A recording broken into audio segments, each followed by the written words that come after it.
tenemos una gran capacidad de empezar algo. Lo importante es hacerlo un modelo de negocios y desarrollarlo para que pueda ser replicado. Y los siguientes serán los periodistas. YouTube. Ese es controversial, pero en realidad cualquier persona que pueda poner un blog se está volviendo un periodista. Tú no tienes que hacer solicitud para un trabajo. Lo que tienes que pensar es cómo crear tu propio trabajo. Eso es ser emprendedor.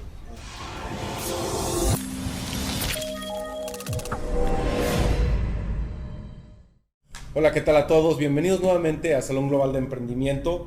En esta ocasión nos encontramos en la ciudad de Dublín con Horacio González. Aquí estamos en el Cloud Computing Center. Cloud Computing Center, ya. Y bueno, pues vamos a platicar sobre emprendimiento y lo que se está haciendo aquí en este centro de desarrollo de proyectos y negocios aquí en Dublín. Mi nombre es Fernando Macías y pues bienvenidos al Salón Global. Horacio, muchas gracias por aceptar esta invitación. Muchísimas gracias, Fernando, por la invitación. Y sí, efectivamente, me voy a presentar. Mi nombre es Horacio González Vélez, soy el director del Centro de Competencia de Cómputo de Nubes, sería la traducción, Cloud Competency Center, aquí en National College of Ireland, el Colegio Nacional de Irlanda. Es una universidad y básicamente mi trabajo aquí consiste en tres partes. Tenemos la parte académica, tenemos una serie de posgrados en cómputo de nubes y lo que se conoce como analítica de datos relacionado con Big Data.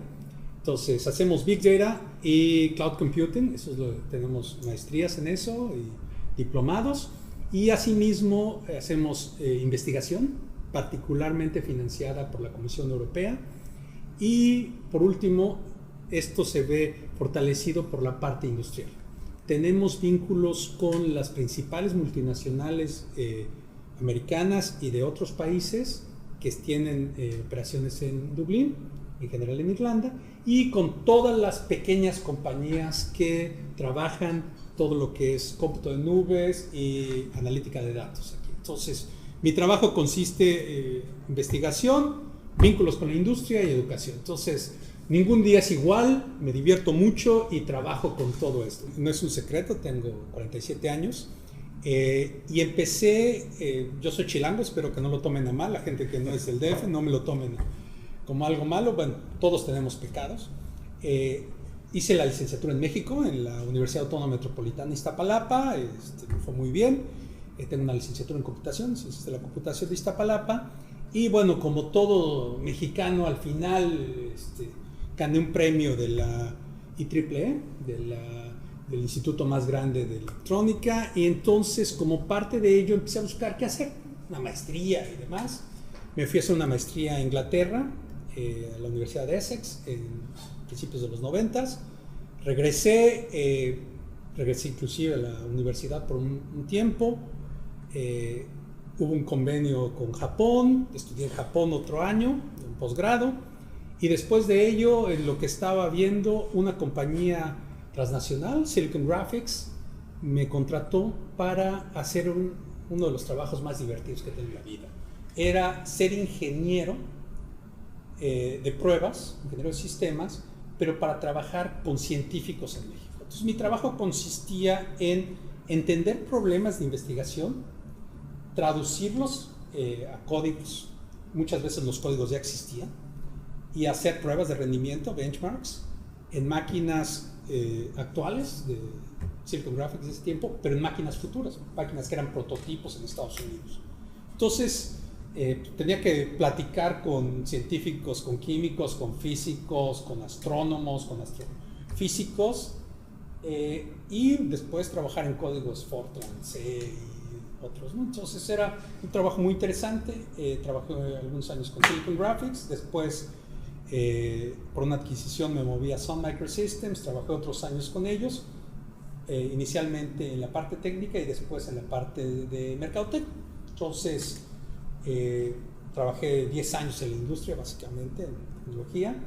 Después la parte académica me volví a llamar, hice un doctorado en la Universidad de Edimburgo, me quedé de postdoctor en Edimburgo, estuve en Escocia y bueno, después de ser profesor, hace 3 años me llamaron aquí. O sea, estoy ahora en este centro de investigación. Es un centro de investigación patrocinado por una fundación independiente, la cual vio que hace 3 años la parte tecnológica estaba creciendo, el cómputo de nubes, cloud computing era una parte muy importante en la que se tenía que tener un vínculo, y me trajeron de director aquí a Dublín.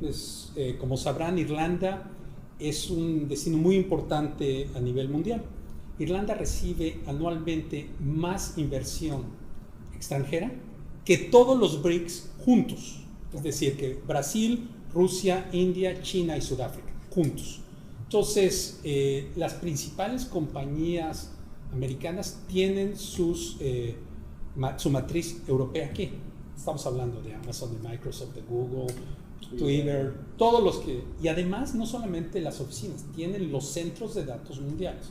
Por ejemplo, las operaciones más importantes de Microsoft, posiblemente fuera de Estados Unidos, están aquí. Todas las áreas están representadas. Amazon tiene grandes centros de datos. Microsoft, como decía, Google tiene una parte que le llaman el Googleplex, unas 3 calles atrás.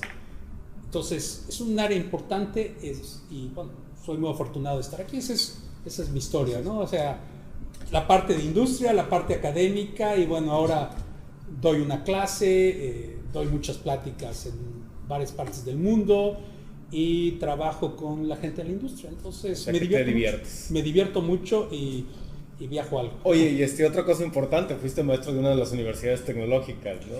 Bueno, esa es parte alguna vez cooperé con la Universidad Tecnológica de Nezahualcóyotl, precisamente cuando regresé de Inglaterra.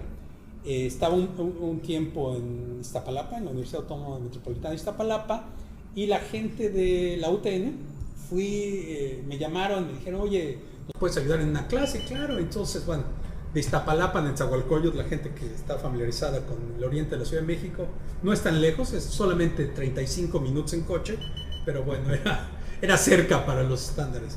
Y me divertí mucho, porque además, algo que noté es que la gente de las universidades tecnológicas estaba muy motivada. Muchos de ellos eran los primeros que iban a la universidad de su familia. Era gente que entendía que era importante la educación y que no necesitabas convencerla que debía estar en la escuela. Era gente muy interesante. Entonces, a mí me gustó. Fue una experiencia corta, fueron 6 meses, pero muy interesante. Entonces, conozco el sistema de las universidades tecnológicas. No, lo comento porque pues muchos de estos lo están viendo alumnos de las universidades tecnológicas. Excelente. Que vean hasta dónde se puede llegar, ¿no? Y todo lo que se puede hacer. Por supuesto, yo creo que eso es algo. Como dicen, el único límite es el que nos ponemos personalmente, y yo creo que lo más importante es creerlo y trabajar para ello, ¿no? En este camino que has tenido, en este proyecto con el que estás trabajando, trabajas con muchos emprendedores, mucha gente que está haciendo emprendimiento, claro, sobre todo en tecnologías de la información y en esos sectores, ¿no? ¿Cómo son los jóvenes aquí? ¿Cómo es este ambiente? Bueno, yo creo que los jóvenes irlandeses son exactamente como los jóvenes mexicanos, no hay ningún cambio. De hecho, hablan inglés, pero compartimos muchos valores, son países similares, muy interesante. Pero creo que el mensaje que yo daría, y que siempre lo hago cuando doy pláticas tanto en Irlanda como en el extranjero, es que tenemos que cambiar el modo de pensar de muchos de los estudiantes. Muchos de nuestros estudiantes, cuando se gradúan, lo que les interesa es tener un trabajo. Y yo lo que digo es, tú no tienes que hacer solicitud para un trabajo, lo que tienes que pensar es cómo crear tu propio trabajo. Si logramos transmitir este mensaje a nivel global, y ciertamente para México, esto hace una diferencia. O sea, eso es ser emprendedor. La posibilidad de que tienes que crear tu trabajo, de crear basado en tus ideas, en lo que sabes, poder iniciar una empresa. Y cuando estoy hablando de una empresa, no estamos hablando de la empresa que tendrá miles de empleados en 2 años. Estamos hablando de algo que pueda cambiar de manera innovadora un proceso existente, que resuelva un problema. Mi mejor ejemplo, que hace poco estuvimos trabajando con ellos, es Airbnb. Mucha de la gente seguramente lo ha visto, ¿no? Y no es muy diferente de lo que pasa en México. En México es muy común que si uno conoce a alguien en alguna ciudad, lo va a visitar y se queda con ellos. Claro. Es decir, me quedo con amigos, me quedo con familia. Ahí te caigo en tu casa. Ahí te caigo en la casa, ¿no? Cuando tenemos a los amigos de la prepa y alguno se va a estudiar a alguna otra ciudad que no conocemos, le dices, bueno, ahí te caigo, y como buenos mexicanos llegamos y un mes después estamos tocando y nos quedamos ahí el fin de semana, ¿no? Esa es la historia de Airbnb. Airbnb empieza como un par de jóvenes que tienen un departamento en San Francisco, hace menos de 10 años, por supuesto, y se dan cuenta que les está costando mucho la renta y necesitan pagarla. Entonces, entre los dos no salen. ¿Qué hacen? Pues aquí tenemos un cuarto de más. ¿Por qué no lo rentamos? Pero el problema de rentarlo era que pues, tienes que estar buscando siempre a la gente. Entonces, empiezan a darse cuenta que a lo mejor no solamente pueden rentar el cuarto, sino además pues, la sala no estaba tan mal. Y entonces, literalmente, con colchones inflables, empiezan a rentar y empiezan a darse cuenta que pues, están sustituyendo lo que hace un hotel. Y pues, esto lo hacemos, creando una plataforma para hacer eso. Se dan cuenta que esta necesidad no solamente la tienen ellos, la tiene mucha gente, que puede rentar un cuarto por temporadas. El ejemplo de los estudiantes es muy común. O sea, los estudiantes están durante el año escolar, pero en el verano no están, pero siguen pagando la renta. Entonces, ¿por qué no dejan que alguien se vaya de vacaciones en un verano Claro. a la casa que están? Y empiezan a hacer esto, y por Airbnb es una de las compañías más grandes que está cambiando el modelo de negocios para todo lo que es alojamiento, ¿no? Oye, perdón, y que te interrumpa, y siguiendo con ese mismo modelo, pues es que eso ya, o sea, si lo vemos en Guanajuato existe, eso se hace en el Cervantino, Claro. En Aguascalientes se hace en la Feria Sí. de San Marcos, y así se da en otras ciudades, Claro. que la gente renta sus habitaciones y todo, y están dispuestos, pero nomás que ellos lo pensaron en una app, ¿no? Digo, lo llevaron se hicieron más globales, lo vieron más hacia afuera. Exacto, y yo creo que ese es el punto, es ir de la parte informal a hacerlo un negocio. Esa es la gran diferencia. Yo creo que en México tenemos una gran capacidad de empezar algo. Lo importante es hacerlo un modelo de negocios y desarrollarlo para que pueda ser replicado. Claro. Voy a tratar de... Hay muchas señoras, y digo, es respectivo, que hacen muy buenos tamales, hacen muy buenos pies, pero no es lo mismo que mi tía Juanita haga muy buenos pies y muy buenas cenas, a que pueda poner un restaurante o a que pueda surtir una cadena de restaurantes con eso mismo. Son tres cosas diferentes. No es lo mismo solamente cocinar bien que hacer un negocio de cocina. Claro. Esa es la diferencia. Efectivamente, el Cervantino, la Feria de San Marcos en Aguascalientes, muchos otros, la gente renta, pero pues es de manera informal. Mira, me paga si puedo, no sé bien cuánto gasto, cuánto invierto, cuánto realmente me cuesta. O sea, yo estoy pagando una renta, pero el que vengan tiene además un costo, es decir, servicio, agua, luz, teléfono, lo que utilicen. ¿Y qué es lo que doy para que vengan mis huéspedes? Toda esa parte de entre tener la posibilidad de hacerlo y hacer un negocio de ello es la diferencia. O sea, mi tía Juanita cocina muy bien, pero de eso a que se pueda mantener de cocinar y poner un restaurante, muchos de nosotros sabemos que hay una diferencia. No todos tenemos que ser emprendedores, pero todos tenemos que entender que hay una parte entre el tener una idea, el después resolver un problema y después crear un negocio a través de ello y de resolver problemas para mucha gente y poder replicar ese modelo. Eso sí. Que, por ejemplo, bueno, lo comentas tú, es en San Francisco, pero ¿qué tiene Silicon Valley que no tengan otros lugares? Yo siempre me lo he preguntado, ¿no? Digo, a lo mejor es que se la creen y los otros no se la creen. Tienes un ambiente a favor, todo, pero vamos, muchas veces hay gente muy inteligente en otras partes que lo único que es que no se la cree todavía, ¿no? Exacto, y que yo creo que es el replicar eso, que creer que lo puedes hacer y hacerlo. Desafortunadamente, de alguna manera, los mexicanos tenemos el estigma de mañana, ¿no? Y a veces lo llevamos más allá de lo que creemos. O sea, muchos de nosotros tenemos muy buenas ideas, pero de eso a convertirlas en negocio, esa es la diferencia. Contestando tu pregunta, yo creo que San Francisco tiene el ecosistema idóneo para ello. Es decir, tienes la parte de ideas, que quizás sea o no mayor que otras partes del mundo, supongamos que sea igual, pero tienes además una serie de factores que incrementan ello. Tienes talento vía grandes universidades. De hecho, interesante, nosotros tenemos convenios con la Universidad de California en Berkeley y Stanford. Entonces, de hecho, el jefe del departamento de cómputo es parte de nuestros advisory board, ¿no? La gente que nos da consejos cómo hacer programas. Stanford, Jeffrey Ullman es el que lleva a cabo nuestro advisory board. Entonces, mucha gente está en eso y estamos muy familiarizados. O sea, tienes que tener primero talento. Después, para lograr que ese talento tenga partes adicionales, tienes que tener gente que quiere invertir en cosas que todavía no están hechas, en futuros. O sea, capital, ¿no? Y todo lo que se llama capital de riesgo. Entonces tienes capitalistas de riesgo. Pero los capitalistas de riesgo quieren ganar. O sea, no es que sean hermanos de la caridad. Ponen dinero cuando saben que hay factibilidad. Y esa es la parte importante. Tienes que hacer un caso de negocio. Entonces, siguiendo. Tienes que tener la idea, tienes que pasarle un caso de negocio y tienes que convencer a la gente. Y otra parte que nos da miedo, tenemos que vender ideas, tenemos que vender futuros. Y ahí es donde es la parte importante. O sea, mi pobre tía Juanita le van a doler los oídos, pero ella es muy buena para cocinar, pero a veces no es muy buena para vender. No sabemos cobrar. ¿Cuánto cobro?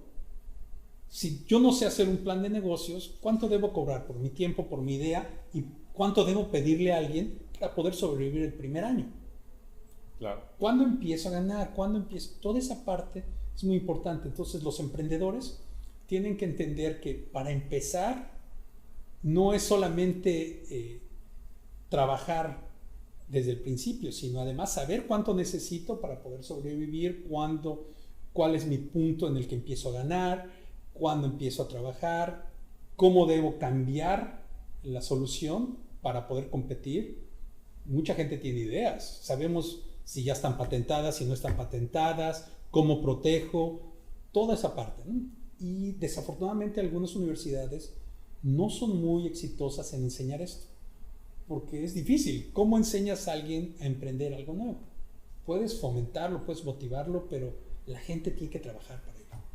Ahorita, bueno, yo creo que salieron varias cosas importantes aquí. Por ejemplo, hablas de las ideas. Pero mucha gente te dice, no tengo ideas, ¿no? O no, es que a mí no se me ocurre nada, ¿no?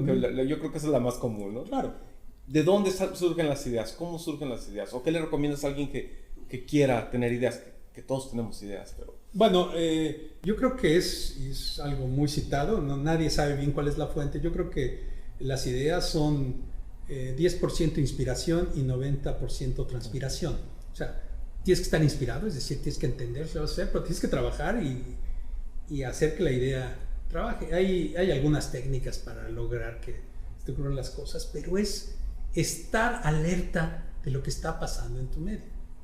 No tienes que ser más. O sea, el que a mi tía se le ocurriera vender tamales afuera del zaguán, o que la señora de la esquina lo haga, es porque vio que nadie más vendía tamales. O sea, cuando vemos que alguien vende un bote de tamales afuera de una iglesia, que por cierto ya está en Dublín, y hay una familia mexicana que vende tamales afuera de una iglesia en Dublín, es porque vieron que había un mercado, sabían que los tamales los podían fabricar, estaban ahí, entonces dijeron, aquí estoy, y ya están empezando a hacerlo. Se llama la tamalería de Dublín. Entonces, como eso, 20 cosas. O sea, obviamente si lo que hago es tamales, pues claramente la barrera de entrada para otros es muy baja. Con que alguien haga tamales igual, los de tantito más baratos, se ponga junto, ya estoy fuera del mercado. Entonces, cuando intento empezar algo, tengo que entender que, tengo que tener la idea. ¿Cómo? Pues empezar a ver el mundo, qué es lo que debo hacer, qué es lo que se me dificulta, cómo lo soluciono, cómo se transfiere.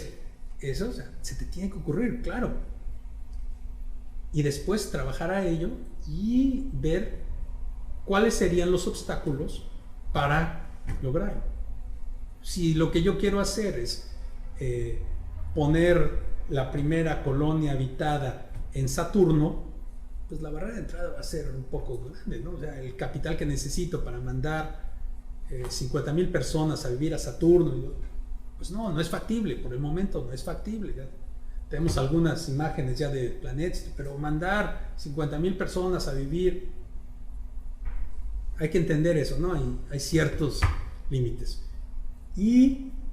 Pero esto del Airbnb, regresando a este ejemplo, señores, desde que yo estaba en la universidad, hace 30 años, pues yo me acuerdo que muchos llegaban, se quedaban. ¿Por qué Airbnb cambió hace menos de 10? Esa es la diferencia. El formar un negocio a través de ello y empezar a mover para que la competencia no me alcance, ¿no? Si estoy en lo de los tamales, bueno, tengo que hacer más, tengo que hacer promociones, tengo que cambiar esta parte del negocio, ¿no? Entonces, emprendedores tienen que entender que va a ser de lo que van a vivir y que además tienen que tomar el balón y decir, es mío. O sea, ya no puedo, cuando yo trabajo para una compañía siempre es muy fácil, no, es que mi jefe no me quiere, es que la compañía no hay nada, el gobierno no es así. Cuando eres emprendedor es tu propio jefe. Entonces tienes que trabajar más porque tú debes ser más exigente que cualquier otro. Pues sí, realmente, o sea, se acabaron del 9 a 5 de la tarde con mi hora de lunch o con mi hora para comer, no, aquí es sábados, domingos, lunes, martes, noche, días de vacaciones, eso ya no existen, o sí existen, pero son diferentes, ya no los programas igual. Pero inclusive aunque no seas emprendedor formal, yo diría, o sea, alguien que trabaje para sí mismo en tu propia compañía, yo creo que esa manera de trabajar ya es común. Yo soy profesor de tiempo completo aquí, como director de este centro de investigación, y también trabajamos los fines de semana y viajo y tenemos que estar conectados. O sea, ya es un ambiente flexible.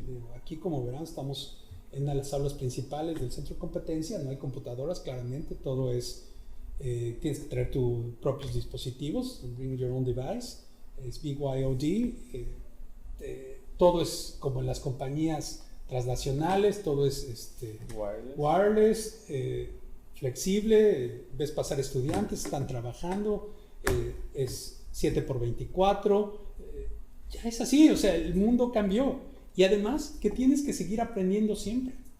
Un emprendedor tiene que seguir aprendiendo, tiene que seguir haciendo las cosas que sabía. O sea, la tecnología y la idea que tuviste hace 10 años, pues tienes que cambiar, si no, ya te sacaron, ¿no? Sí, es que hasta los bienes raíces, todo cambia, ¿no? Ya cambió. Ahorita, pues de hecho me acordé por el libro que está escribiendo también Víctor del Rosal, que bueno, que escribió, no que está escribiendo, que también con él vamos a platicar, que habla de eso. O sea, hasta en las bienes raíces va a cambiar porque ya van a ser robots, o ya van a hacer todo a través de computadora, a través de bots, lo que se va a hacer, ¿no? Bueno, es que ha cambiado. Si lo vemos en nuestra vida, ha cambiado muchas cosas. Yo recuerdo, no hace tanto tiempo, que uno iba a un almacén de estos en algunos lugares y había una persona, en cualquier edificio, había una persona que operaba un elevador. O sea, había una persona que estaba sentada en un elevador y decía, ¿a qué piso quiere ir? Apretaba el 5 y bueno, iba al 5 y tenía que abrir. Eso ya no existe. Bueno, en algunos lugares, pero como... Sí, como parte del lujo, sí. ¿no? Sí, lo he visto en India, por ejemplo, pero claramente ya no necesita alguien saber cómo operar un elevador. Otra que es muy común es en las computadoras, existía un puesto que se llama capturista de datos. Ya no existe. Alguien que se llama Siri o se llama Google Now. Sí, ahorita a través de voz pues ya me puede interpretar y el reconocimiento de voz ya está bastante avanzado. Entonces las cosas van a ir cambiando. ¿Cuándo fue la última vez que tuviste que utilizar a un agente de viajes? Ya todas las cosas, mis reservaciones las hago en línea. Ya en el tiempo, todavía hace 10 años, todavía de vez en cuando veías un boleto. Físicamente un boleto de avión. Ya no. No llegas y lo traes en el celular. Sí, ya lo traes en celular, ya es electrónico. Pero más aún, los boletos tenían una serie de códigos y tenían varias copias. Cortaban la copia cuando te documentabas. La rosa, la amarilla, el azul, la verde. Todo eso cambió ya no, y los agentes de viajes que sabían cómo llenar boletos ya caminaron. Ya no es lo que era, ¿no? Ya no tienes que saber cómo se llena un boleto, lo hace una computadora. Digo que ahorita hasta en México en algunos lugares todavía sí llevan las otras cosas, pero hasta eso hoy podría ser para un negocio, ¿no? De alguien que estudie tecnologías de la información y que vaya. Hay un valor agregado, pero ya la reservación, ya el cómo llenar en sí un boleto a mano ya no existe.